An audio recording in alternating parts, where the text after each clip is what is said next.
Hello, I'm Sam. I'm going to read you a story. This story is almost as old as I am. It was written in 1967. It's called The Great Jelly of London.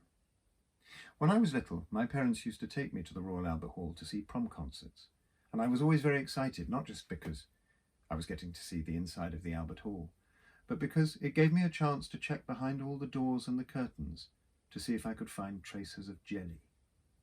And if you don't understand why I did that, you'll have to listen to the story.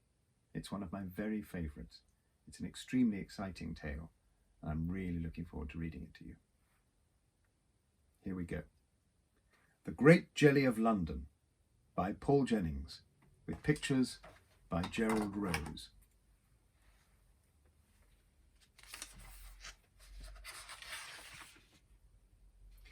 Mr Bonamy Didcot had somehow got very rich without getting very nasty as well.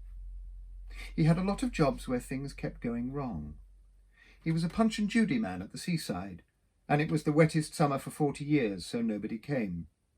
All his jobs were like this, and then suddenly his luck changed. He went to work for a grocer, and he worked so well and was so nice to the customers that when the grocer died, it was found he had left the shop to Mr Didcot. It did so successfully that Mr Didcot was able to buy another grocer's shop, and then another, and another, until almost before he realised it himself, there were 200 Didcot shops all over the country. Mr Didcot's enemy was Sir William Grugsby, who was as nasty as Mr Didcot was nice. There were nearly 300 Grugsby shops, but Sir William hadn't built them up himself. He had got them from his father, who had got them from his father, a rather horrible person called Josiah Grugsby, who lived 100 years ago. This Josiah had built up the Grugsby shops by being mean, paying his assistants very little, and making all the groceries in one big factory. In Sir William's day they still did this, only more so. You could see huge vans labelled Grugsby the Grocer going about, and very often they were full of awful old stale biscuits or slightly withered fruit, which had not been sold in one branch, so they would move it to another, where they would fill the window with notices saying, "Special biscuit and fruit offer this week." Well, one morning when Mr Didcot wasn't visiting one of his shops, which he loved doing, he went to his head office in London. When he was in it, sitting at his great new desk, there was a knock on the door, and it was his secretary, Miss Gates. "Good morning, Mr Didcot," she said. "Only two things have happened since you went away. One is that the bank telephoned and said they thought you would like to know that since last Wednesday you have actually had £1 million in the bank, so you are now a real millionaire. The other is that a person called William Muggeridge kept telephoning." "Good heavens, old Bill Muggeridge," said Mr Didcot. "He's one of my oldest friends. He used to have a one-man band that awful wet summer when I had the Punch and Judy show. I wonder how he's doing now." That's how nice Mr Didcot was. He had quite forgotten about the £1 million. Just then there was another knock on the door, and it was Bill Muggeridge. The two friends greeted each other warmly. "Still on the old band then, Bill?" asked Mr Didcot. Bill looked slightly hurt. "Didn't you see me on television? I had a 5-minute spot. They said I was one of the few old troopers. Yes, well, I have had a success these last 3 seasons." "But you look a bit worried, if you don't mind my saying so." "Well, I am, but it's not about the band, it's about the Albert Hall." "Every time I go past it, I think it's like a great big jelly mould," said Mr Didcot. "Why are you worried about it? Is it falling down?" "Well, it practically is. They need a terrific lot of money to keep it going. I've always loved the old place. I started a society called the Friends of the Albert Hall. We had dances and raffles and jumble sales, but all we did was lose money. I lost mine, and so did a lot of the friends, and some of them were quite poor, widows and people. They just loved the old Albert Hall, like me. And now I can't pay them back." A wonderful idea came to Mr Didcot, but he wouldn't have suggested it to Bill if he hadn't seen that his friend was now much more worried about giving the friends their money back than about the Albert Hall. "Bill," he said, "it will be my 50th birthday in July, and today I have just become a millionaire. And whatever you say, the Albert Hall does look like a great big jelly mould. Now, what I would like to do is buy the Albert Hall. I would give the friends back twice as much as they gave to you, and I would like to give a huge party for all the children in London on my birthday. And at this party, there would be this enormous jelly made in the Albert Hall. What do you say? A great big jelly, eh? Said Bill. Well, it would be a glorious way to end. Better than just being pulled down. All right, it's a go. That's how the whole thing started. Mr Didcot engaged a very big firm of engineers to do the work. On one side of the Albert Hall, between it and the Royal College of Organists, they built a huge tower. Inside it were colossal boilers for boiling the jelly and colossal pumps for pumping the jelly, while it was still liquid, through a pipe that went along a gangway from the top of the tower to a hole in the top of the roof of the Albert Hall. On the other side, the engineers put a crane, easily the biggest crane in the world. It had to be, because it would have to be able to lift the entire Albert Hall. The plan was to cut right round the base and put into the wall, a bit at a time, of course, otherwise it would fall down, a strip of some patent plastic stuff that would set hard and, of course, stop the liquid jelly from running out, until the great day of Mr Didcot's party. Then a special chemical would be fed through special pipes into this plastic strip and dissolve it. And then the crane would be able to lift the Albert Hall clear of the vast, tremendous jelly. These preparations became one of the sights of London. People who came up from the country always took their children to see how the great jelly of London was getting on. This was what the newspapers called it. And people even came from France to see La Grande Gelée de Londres, and from Germany for Das große Gelee von London. Some people like red jelly and some people like yellow, so this was mixed to please everybody. It came out orange, of course. Sir William Grugsby was simply furious. He got his friends to write to the papers and say how dangerous it was for people living nearby because the liquid jelly might escape. At least it wasn't his friends who wrote. He hadn't got any friends. He just paid some horrible men that he knew to write those letters. After they had been printed, he secretly got in touch with a criminal called Diabolical Len Bodge, and together they worked out a wicked plan. One dark night, when the Albert Hall was about 3/4 full of jelly, Diabolical Len Bodge wormed his way into the jelly pump tower, and he switched on the part that was to send the special chemical to dissolve the plastic strip. Of course, the jelly in the Albert Hall was still quite hot and liquid, and it instantly began to ooze out all round. Diabolical Len Bodge only just had time to get away himself before it came running into the bottom of the tower. Guggle, squelch, glub. It ran all down the steps and into the basements of the Aeronautical Museum and the Science Museum. The telephone rang in Kensington Police Station, and a voice said, "Help! Help! My basement flat next door to the Science Museum is being invaded by jelly from outer space." "Now, just a moment, sir," said the sergeant soothingly, when bang, tinkle, romp, crash, an all-night bus, which had skidded into the jelly, crashed right into the police station. There was jelly 6 inches deep all over Kensington, and many basement flats were full of it. Fortunately, nobody was drowned or even burned, because the jelly set very quickly as it spread. But of course it was terribly difficult rescuing people, because the people and the police and the soldiers who went to help very soon became stuck in the jelly themselves. In the end, they found the only way they could get people out was to pull them up on ropes from helicopters. The government declared it an emergency, and a special organisation called the Jelly Unsticking Board and Borough Loss Inquiry was set up. Borough stood, of course, for Kensington, which is often known as the Royal Borough because there's a royal palace in it. Fortunately, no jelly got in there. It was known for short by its initials as Jubble.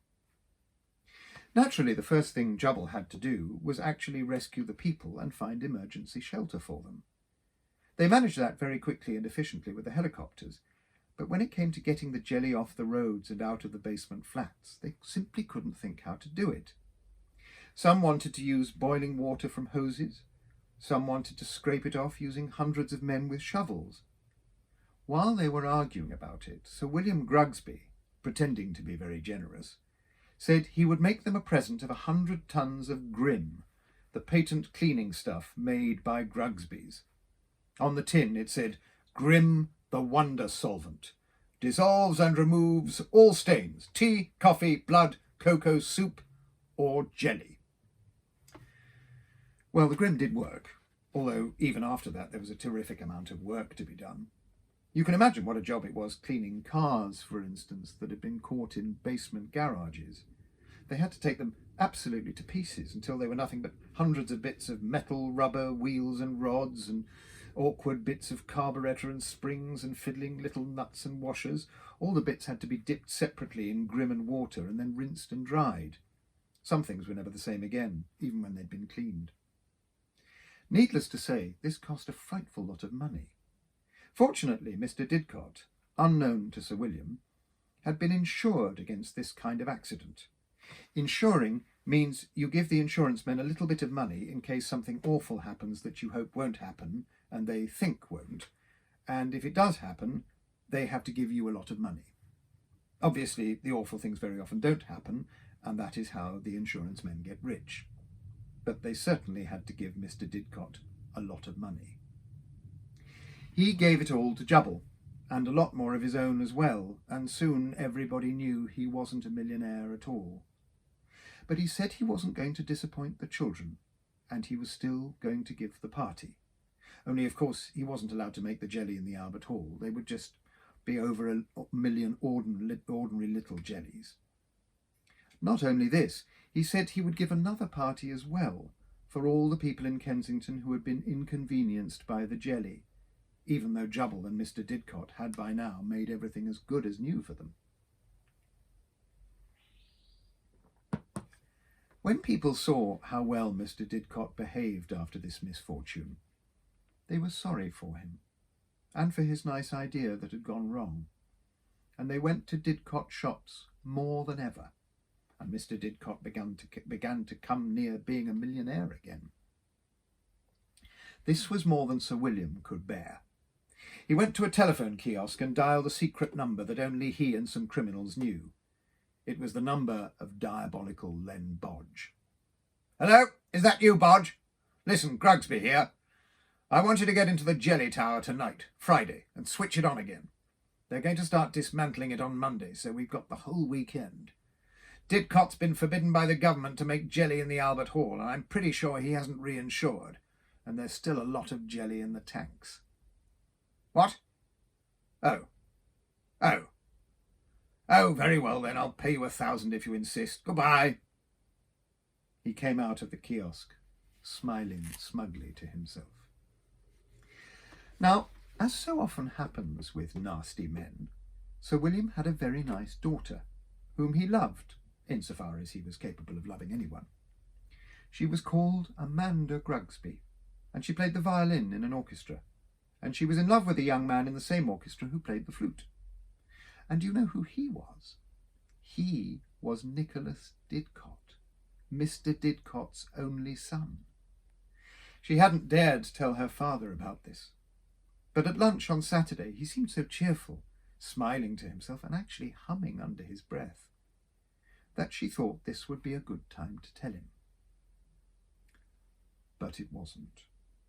"My own daughter!" he shouted at her.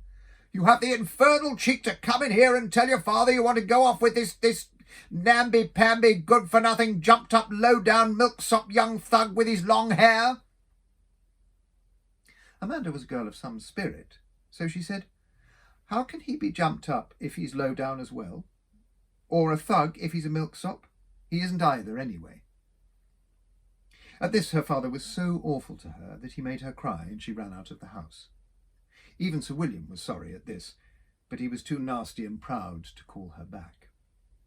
And soon he began to cheer up at the thought of diabolical Len Bodge letting the jelly in again, and all the new trouble there would be for Mr Didcot. Of course, it would have been dangerous for him to be seen anywhere near the Albert Hall when Len Bodge was there. but by Sunday he couldn't resist going past it to see if he could see anything. So he went. There was nobody about. He went to the bottom of the jelly tower, and sure enough there was a faint humming noise coming from inside. The pumps were working. He ran across to the Albert Hall and put his nose to one of the keyholes to see if he could smell the jelly, and he thought he could. And then something really gave him a fright. Two things, in fact. One was that he could hear, coming faintly through all the jelly and doors and walls, the same chord being played jerkily over and over again on the great organ of the Albert Hall, which has 32-foot pipes and can play notes so low you don't even hear them, you just feel the air throbbing around you. The other thing was that when he tore himself away from the keyhole and stood up straight, there was a policeman just behind him, eyeing him suspiciously. "Might I ask what you are doing, sir?" said the policeman. The way he said "sir" made Sir William go hot and cold all over. Before he could think of a better excuse, he blurted out, "Well, you see, officer, I was just coming here on my Sunday evening walk, and, I thought I could hear the organ being played, and as it's been locked up since all that jelly business, I wondered—" His voice trailed off. The policeman looked at him for a minute. "Aren't you Sir William Grugsby, sir?" he asked. Sir William gulped, turned white, and could only nod in agreement. Without another word, the policeman put his ear to the keyhole. The chords from the organ were still going on. Suddenly the policeman stiffened. "Short, short, short. Long, long, long. Short, short, short. That's SOS in Morse." "Oh, officer, I have a terrible confession to make," wailed Sir William. "Shut up," said the policeman fiercely. "There's a message coming through now." He began to write in his notebook. Sir William peered over his shoulder as the policeman wrote with agonizing slowness.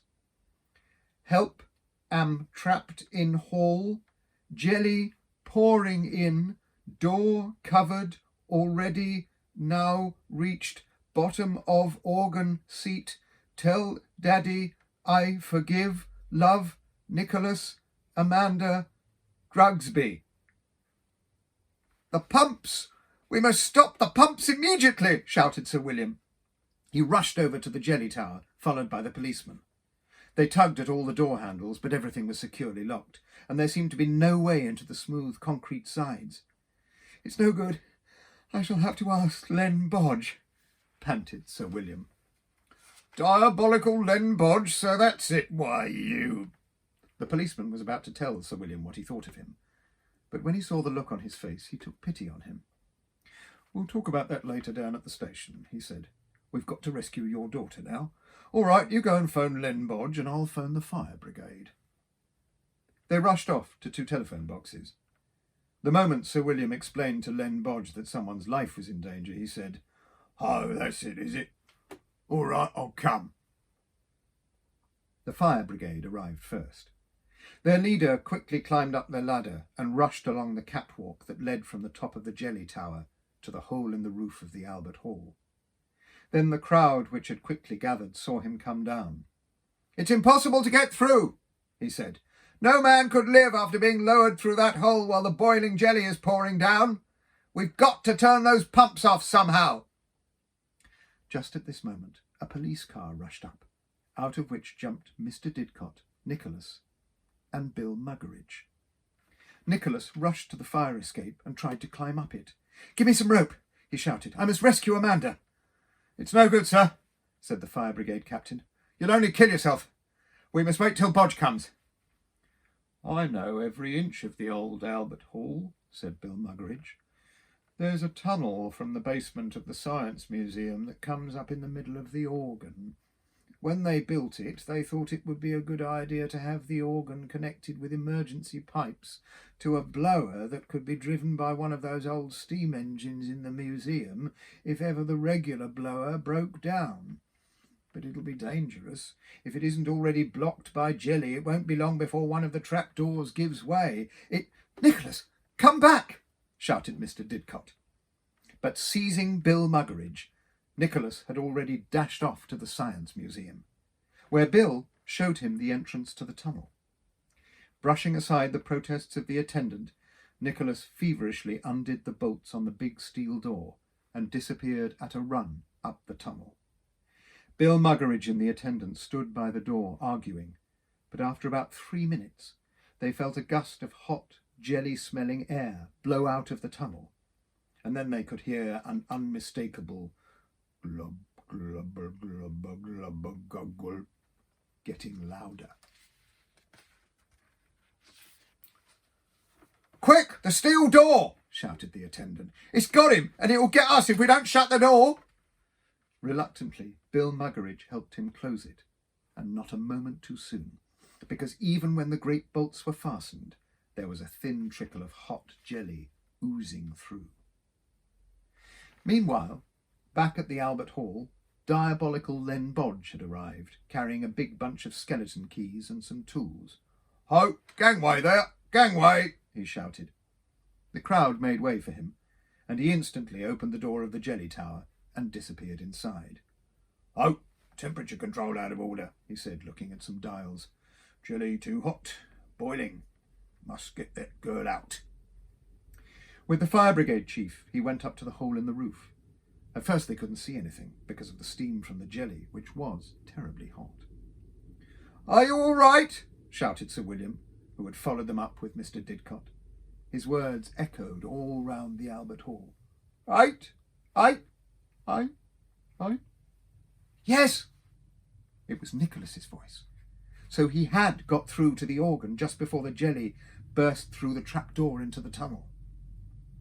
"We'll have to wait till it cools a bit," said the fire brigade chief. "That steam could suffocate or scald anyone." The steam was rising straight up to the hole. Fortunately, it wasn't round the organ where Nicholas and Amanda were. "Hot might fill hall, kill them. Have to take a chance," said Len Bodge. And before anyone could stop him, he seized an oxygen mask, lowered a rope until the end was just above the boiling jelly far below, tied it to a girder, and lowered himself down it. "Come back, Bodge! You'll be killed!" shouted Sir William. "He's a brave man," said Mr Didcot. Breathlessly, those on the roof looked down through the swirling steam as Len Bodge began to swing at the end of the rope. Further and further he went with each swing, until at last he touched the top of one of the 32-foot pipes with his feet. At the next swing he managed to get his arm round it. Mr Didcot and Sir William hardly dared to look as he tied the end of the rope round the pipe, and then tied another rope, which he had looped round his waist, to the pipe, and lowered this one down to the organ seat, where Nicholas and Amanda were. "Send escape bag!" the people on the roof heard him shout. So they quickly lowered an escape bag on a ring round the first rope. Still at the top of the pipe, Len Bodge transferred the escape bag to the second rope and lowered it. Amanda got in, and he pulled her up. Then he showed her where to hold on to the pipe while he put the escape bag on the other rope that led to the hole in the roof and safety. Willing hands pulled her up on the second stage of the journey. Then Len Bodge insisted on pulling Nicholas up next, and was himself the last to leave. Later, wrapped in blankets and drinking hot, sweet tea, which is how you treat people who have just had a shock, Amanda explained that she had been walking past the Albert Hall after the row with her father, and she just happened to notice one of the doors was unlocked. Music can always console you when you're unhappy. And besides, she had always longed to know what it would feel like to be a solo violinist, not just a member of an orchestra, playing alone in the great echoing hall. So she had gone in, found a violin lying on a chair in the orchestra room, and had just started playing it when the jelly started coming in through the roof. "My dear, I am a wicked man," said Sir William Grugsby. "You won't want to speak to me any more. But I just want to say before I am arrested that you can marry Nicholas. He is a fine young man, and I hope you will both be very happy. And I hope Mr. Didcot will forgive me." "Call me Bonamy," said Mr. Didcot. "Of course I forgive you." And of course Amanda did too. Naturally, Sir William had to be punished for what he had done, and he had to go to prison for 6 months. Len Bodge was given a free pardon because he had been so brave, and he stopped being a criminal and became a window cleaner on skyscrapers. When Sir William came out of prison, Nicholas and Amanda got married. Len Bodge was best man. And what do you think was the first thing they did when they came back from their honeymoon? Why, they helped at Mr. Didcot's party. Because he did give it after all, and they did have the great enormous jelly. When the government saw that it had not been Mr. Didcot's fault when all the jelly ran out that time, they said it was all right for him to go ahead, especially as the Albert Hall was already full of jelly again up to the organ seat, and it seemed a pity to waste it all a second time. It was a beautiful summer day, and there were nearly 1 million children in Hyde Park, which was full of tables for the party. There were a lot of other things first, of course: sausages, sausage rolls, sausages on sticks, twiglets, little pork pies, tomato and cucumber sandwiches, and all kinds of cakes, and they could have orange squash, milk, lemonade, Coca-Cola or Ribena. All this was from Didcot and Grugsby's shops, because Sir William said he wanted to go halves in the cost to celebrate the end of being enemies. But the children could hardly eat anything for thinking of the great jelly. Promptly at 3:30, the hook on the biggest crane in the world, the hook alone weighed 20 tons, was attached to the roof of the Albert Hall. The special chemical had dissolved the plastic strip perfectly, and slowly, majestically, as the children cheered, the whole shell of the Albert Hall was lifted higher and higher, till everyone could see the splendid orange jelly wobbling and gleaming in the sun. It came out perfectly. Hardly any of it stuck to the Albert Hall. You could see exactly where the organ had been. You know those things on lorries, like great folding arms with a little platform on top that you sometimes see when the men are clearing very high street lamps? Well, Len Bodge was in charge of a lot of things like that, only very much bigger, because of course they had to start taking pieces from the top of the jelly. Each one had a scoop nearly as big as a house, which the driver would fill with jelly and then lower into special jelly tank lorries, and these drove all round the park to the picnic tables until everyone had some.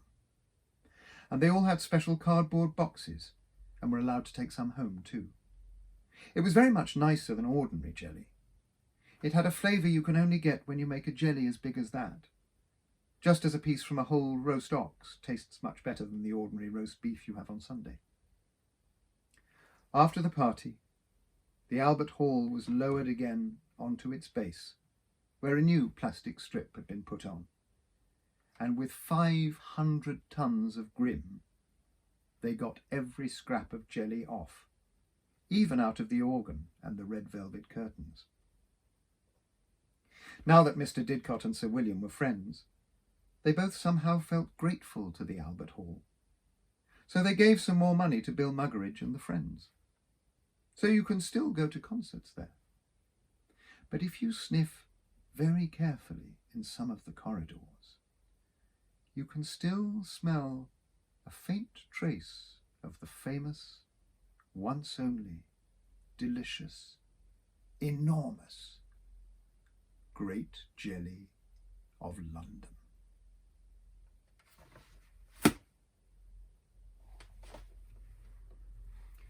I hope you enjoyed that as much as I enjoyed reading it to you. I'll see you soon. Bye-bye.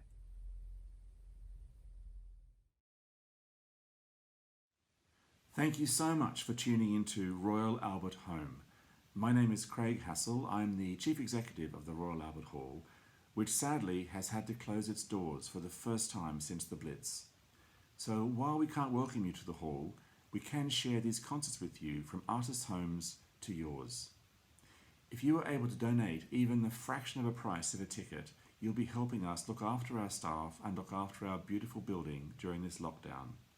Please simply text Albert to 70490 to donate £5 or donate any amount at all online at royalalberthall.com. Thank you.